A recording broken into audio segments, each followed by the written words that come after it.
At kasama po natin ngayon live si Father Francis Lucas, Executive Director po ng Catholic Bishops' Conference of the Philippines Episcopal Commission on Social Communication and Mass Media. Father Francis, patawarin niyo po ako yung makasalanan. Good morning. Good morning, Igan, sa lahat natin mga morning, viewers. Mas laliman pa natin yung ating talakaya sa Simbang Gabi.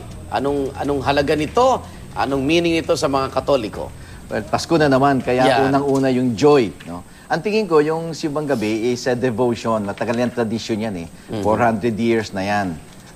So ngayon, ang pinakamahalaga, halimbawa sa panahon natin ngayon, ito'y nagbibigay sigla pa rin sa atin, bagamat maraming tayong nararanasang kahindik-hindik at karumaldumal na mga pangyayari. Una-una, sa English, joy despite the pain. Yun ang palagi ko pinakamahalaga na andun pa rin yung diwa ng kaligayahan mo sa gitna ng pagdurusa ng tao. Kasi nga, pain does not mean misery. Pain can also mean joy pag meron kang malalim na pananampalataya. So ito nakikita ko itong, sabi nga ni Cardinal, it feeds the soul, di ba? Palagi na lang tayong nagbibigyan ng panibagong pag-asa sa gitna ng lahat ng kalumbayan sa buhay.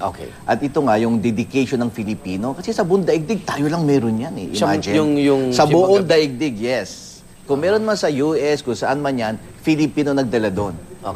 Bakit siyam na araw at yun nga, di ba parang novena ba yan? Actually, novena yan. At ang intention natin sa Blessed Virgin Mary.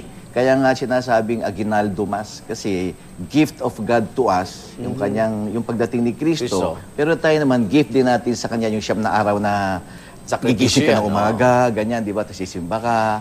At ito rin ay novena. May mga petition din tayo na hinihiling natin na makatapos ng siyam na araw. For a gift also for Christmas. 9 yan, kasi tradition na yan eh.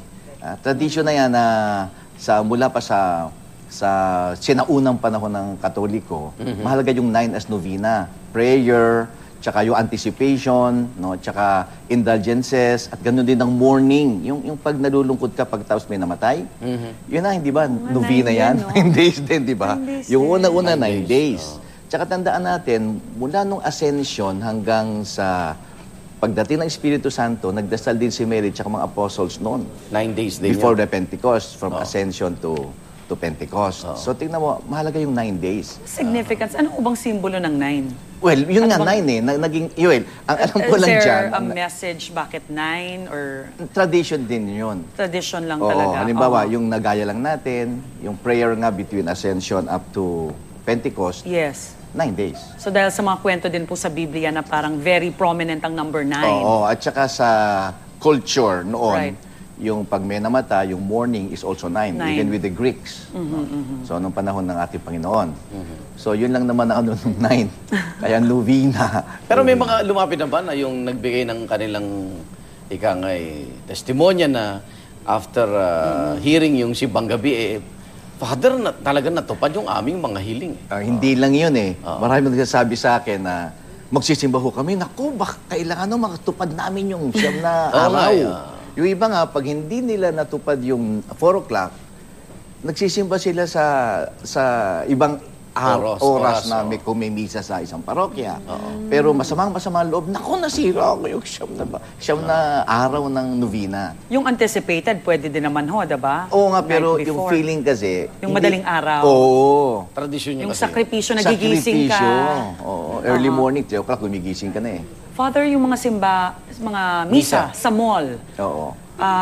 Well, sa Manila... Okay po ba yan? Sa Manila, ito ang sinabi ni Cardinal Tagle, na kasi sa mga koridor, sa mga kusaan, parang hindi na yata nagiging sagrado. Hindi, may mga chapel na ngayon. Kung may mga chapel, pwede. Yung parish priest, alam ng parish priest yan, kasi alam mo maraming abuses sa mga misa-misa.